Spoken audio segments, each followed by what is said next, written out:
ঘন বর্ষায় পুরো চরনগর গ্রামটা ঢেকে গিয়েছে ঘন কালো মেঘে। দিন রাত এক নাগাড়ে ঝরে চলেছে মুষলধারে বৃষ্টি। আর সেই বৃষ্টির মধ্যেই নদীর পাড়ে বাঁশের তৈরি ছোট্ট একটা ছাউনির নিচে বসে তাস খেলছে আতিয়া, সোভান, মজনু ও চপার।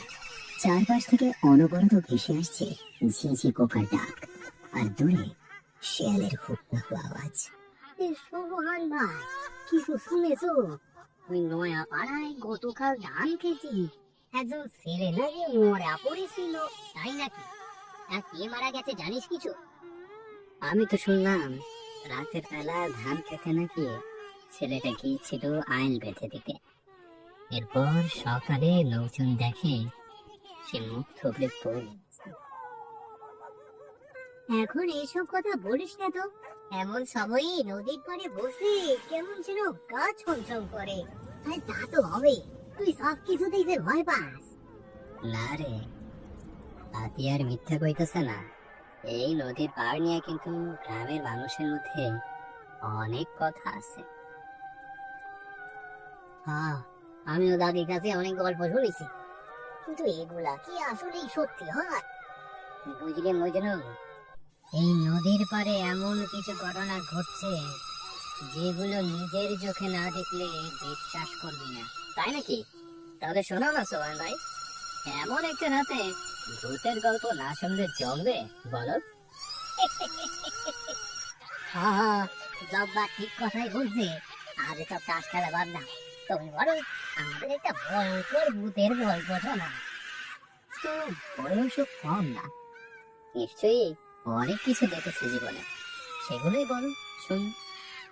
আমি নিজের চোখে না দেখলেও আমার আমার কাকার সাথে ঘটে যাওয়া একটা ঘটনা বলে শুনি। আজ থেকে প্রায় 50 বছর আগের কথা। তখন আমার কাকার বয়স ছিল ওই 20 কি 21 বছর।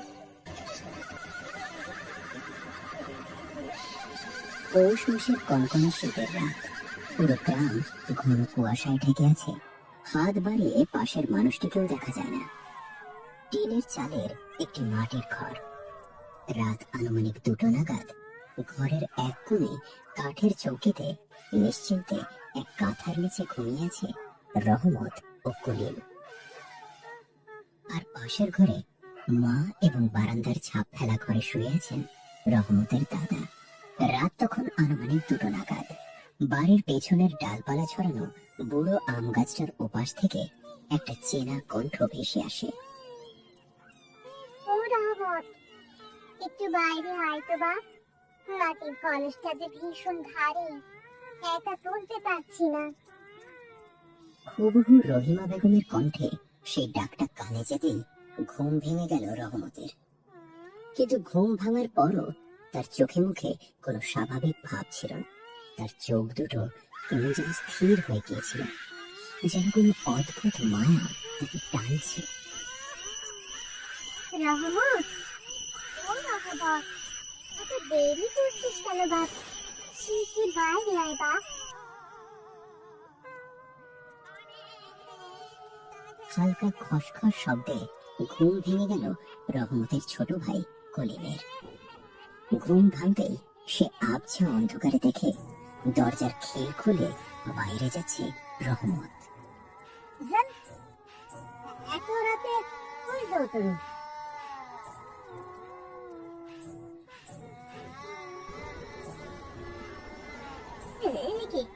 কি ভাইজান, তুমি কোনো কথা কইছো না কেন? এত রাতে কোথায় যাচ্ছ সেটা তো বলো। কলিম বিছানা থেকে নেমে রহমতের হাত ধরে টানার চেষ্টা করে, কিন্তু রহমতের শরীর তখন বরফের মতো ঠান্ডা এবং তার শরীরে যেন অসুরের শক্তি। সে কলিমকে এক ঝটকা মেঝেতে ফেলে দিয়ে দরজা খুলে কুয়াশার মধ্যে বেরিয়ে যায়। মাগো, দাদা, শিগগির এসো, দেখে যাও ভাইজান একা একা কই যেন যাচ্ছে।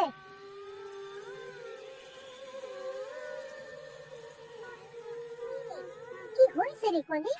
এভাবে চিল্লাচিল্লি করছিস কেন?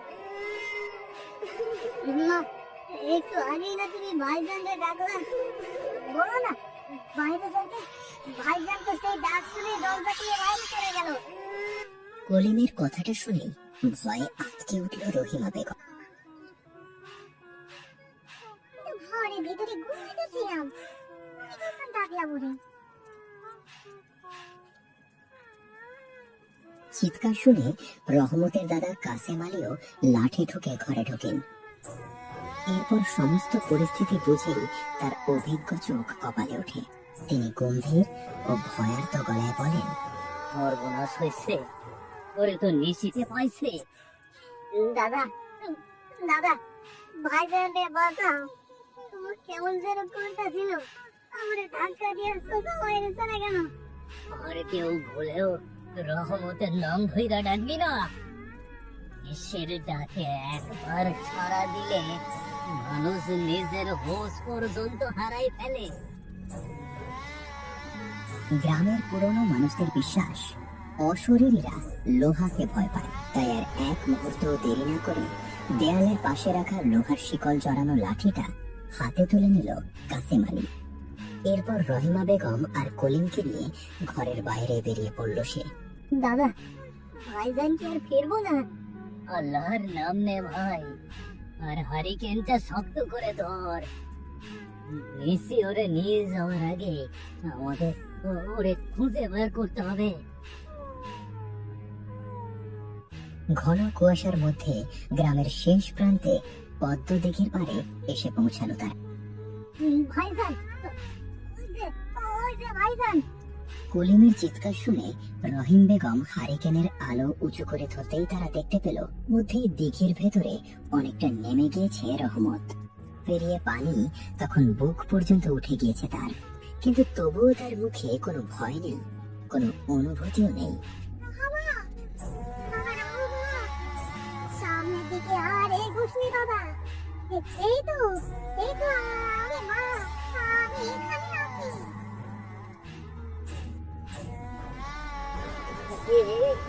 এটা কে? কে দাঁড়িয়ে আছে? ওখানে কে দাঁড়িয়ে আছে? বাবা, বাবা নয়, আর যাসনি বাবা, দাঁড়া দাঁড়া, আমি আসছি। খবরদার, খবরদার বউ, ওদিকে যাস না, ওটা মানুষ না, ওটা নিশি। কাসেম আলীর কথা শেষ হতেই আচমকা ঝড়ো বাতাস বইতে শুরু করলো চারপাশে। সেই সাথে দিঘির পানিও যেন কাঁপতে লাগলো অস্বাভাবিক ভাবে। সেই মুহূর্তেই দিঘির মাঝখানে ধীরে ধীরে নিজের ঘাড় ঘুরিয়ে তাদের দিকে তাকালো দাঁড়িয়ে থাকা নারী মূর্তিটা।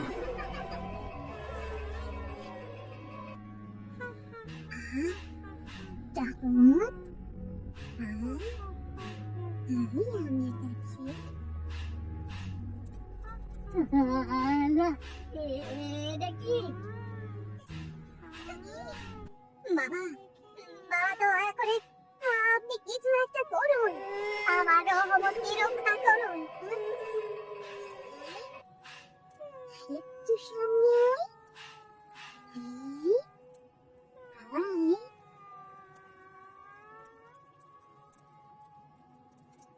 লোহার লাঠিটার স্পর্শ মাটিতে লাগার সাথে সাথে পুরো পদ্ম দিঘিটা কেঁপে উঠতেই আচমকা স্থির হয়ে গেল নারী মূর্তিটি।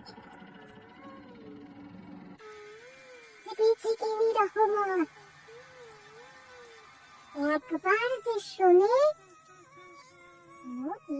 পুরোপুরি মুক্তি পায় না।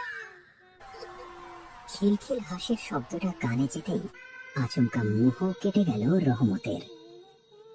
আর হুঁশ ফিরতেই নিজের অবস্থাটা বুঝে ভয়ে চিৎকার করে উঠল সে।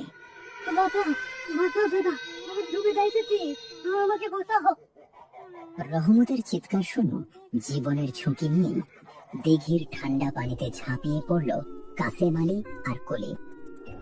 ভাইজান, ভাইজান ভয় পাও না, এই যে আমরা আছি, আমার হাতটা ধরো। শক্ত করে কলিমের হাতটা ধর, শক্ত করে ধর রহমত। এরপর অনেক কষ্টে রহমতের হাত ধরে টেনে হিঁচড়ে তাকে ডাঙায় তুলে আনলো তারা। তার উপর আমার মায়ার দাগ রয়ে গেল।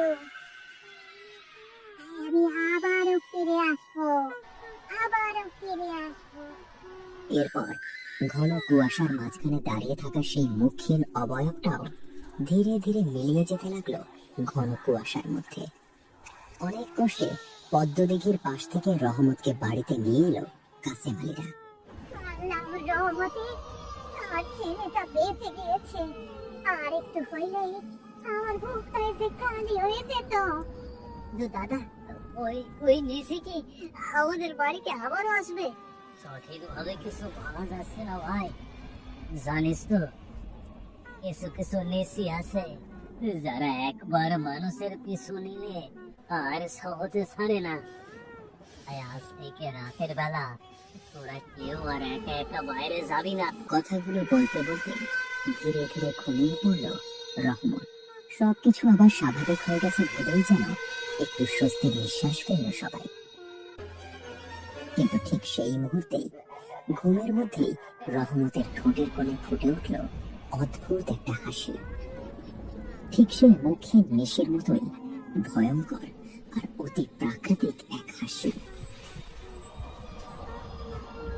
দাদা, ওই দেখো ভাইজান কেমন করে হাসছে।